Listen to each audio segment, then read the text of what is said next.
Welcome to Mortgage Lending Mastery, the world's longest running podcast in the mortgage industry. I'm your host, Lady Jen Du Plessis, with over 4 decades of mortgage, real estate, and financial services experience, providing the knowledge you need to advance your mortgage practice quickly and efficiently. Hey there, it's Lady Jen. Okay, welcome back to another Jen's Jots. So here's what I'm going to talk about today. I'm going to talk about probably a few things. But let's start with the difference between motivation and inspiration.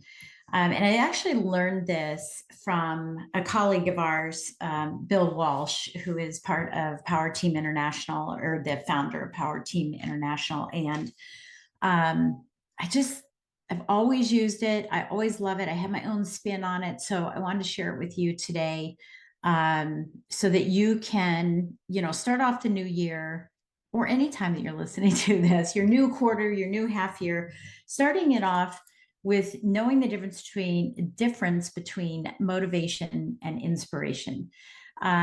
So number one, motivation, there's something I teach with my coaching called the chaotic circle, right? It's a chaotic circle. Where we get this brilliant idea, right? We're for whatever reason, we wake up in the morning, we're driving down the road, we go somewhere, whatever it is, we get this brilliant idea. And then, so that's the first quarter of the pie. And then the second quarter of the pie, as you go around sort of the clock, is that we put it into action, but we don't really have a strategy because we're so excited about it, right? And so this is why I call it the circle of chaos. It's the idea and then go out and implement it and start talking about it everywhere rather than doing what is appropriate, which I've talked about in several other of my podcasts about the 4 stages of growth. But rather than having a plan, of attack for this, we just start talking it up. And then the next quarter, from in a clock perspective, from 6 to 9, the next quarter is that we start getting burnout. We're not getting the traction that we want. We're not getting what we, need out of it. And, we say, screw it all. And I'm going to go on vacation, or I'm going to drop the whole thing. But normally it's that we get burnout and we just, we need a vacation. The thing is, while you're on vacation, and this is a funny story too, because one time my husband and I are cruisers. In fact, I'm going on my 25th cruise in a couple of weeks. And we went on a cruise for 5 days. And this is way back when I was in the hustle.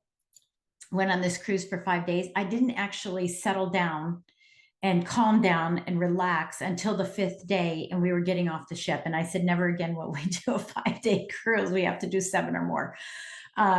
So what ends up happening in this last quarter, from 9 to noon, this last quarter of this circle of chaos, is that we have enough downtime to come up with a new idea. Right. And so the circle begins again. So now we're like, oh, I got a great idea. Let me go out and run around and try to sell it and pitch it and get excited about it. And then I get burnt out about it. And then I go, I need to go on a vacation again so I can come up with a new idea.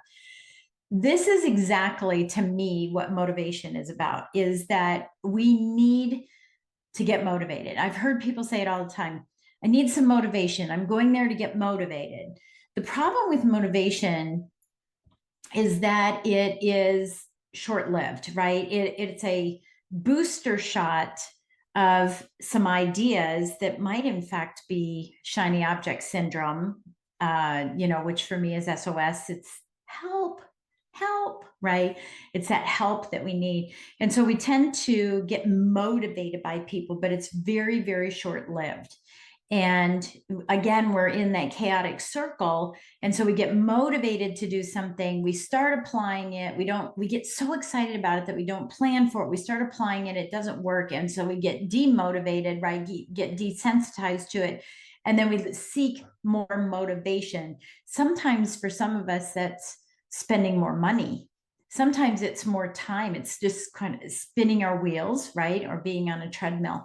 And so we don't get the results that we are looking for. And I know for myself, you know, when I've wanted to get motivated, there are pieces that will filter through and I do get some lasting motivation, but generally we're not motivated. It's an external uh, aspect. I'll just say aspect. We seek motivation externally. We look for motivation. We want motivation. I'm going to read a book to get motivated because I'm going to read someone's words. I'm going to attend something to get motivated. I'm going to watch something to get motivated. And so it's all external. What inspiration is think of it this way: inside, right? Inspiration. You know, when you think about Mother Teresa, Oprah, Gandhi, right?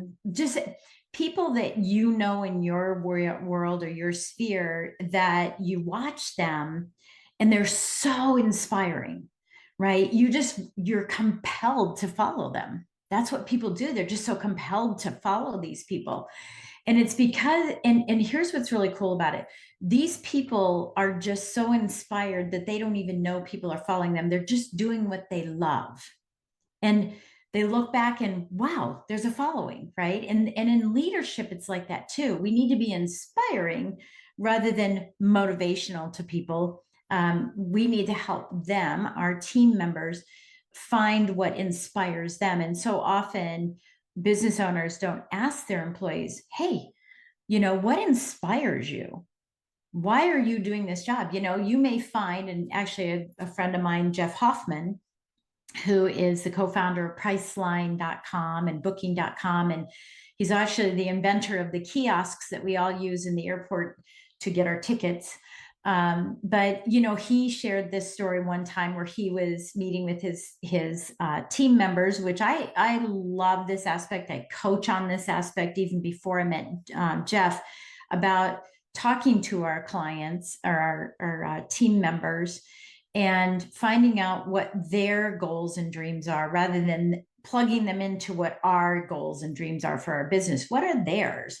And one of the things that Jeff found is that what inspired one of his employees was being able to work where he was working with Jeff so that he could eventually buy his mother a house. She'd never owned a home and he wanted to be able to buy her a house.